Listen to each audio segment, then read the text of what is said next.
کارامون رو بکنیم. چقدر چیزم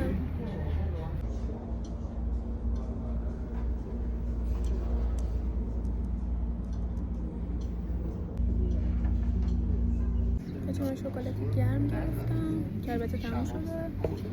میگارم موکای بیسکویت بادوم زمینی آیتم جدید برای تست آینامه میزنم.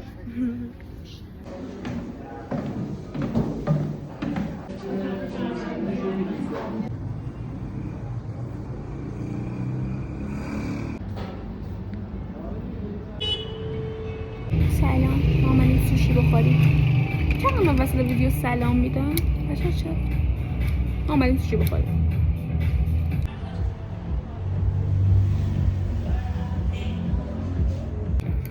این باید جدا بخوریم. تمام خلاص توش هم هر مواد روش هست.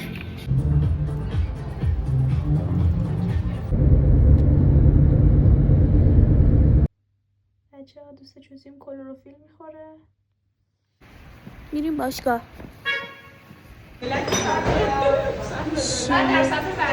بچه ما رفتیم باشگاه ولی سانسمون پر بود و جا نشد. شام توش آزمایشگاهش میکنم. سلام از آبشار تهران سرد. با کتبیرون ملاقه تو ناشر سفید دوست داری یا نیشتی؟ کلاغ دم سیاهه دمش سیاهه. الان ما داریم آماده میشیم برای تبلیغ کافه گری.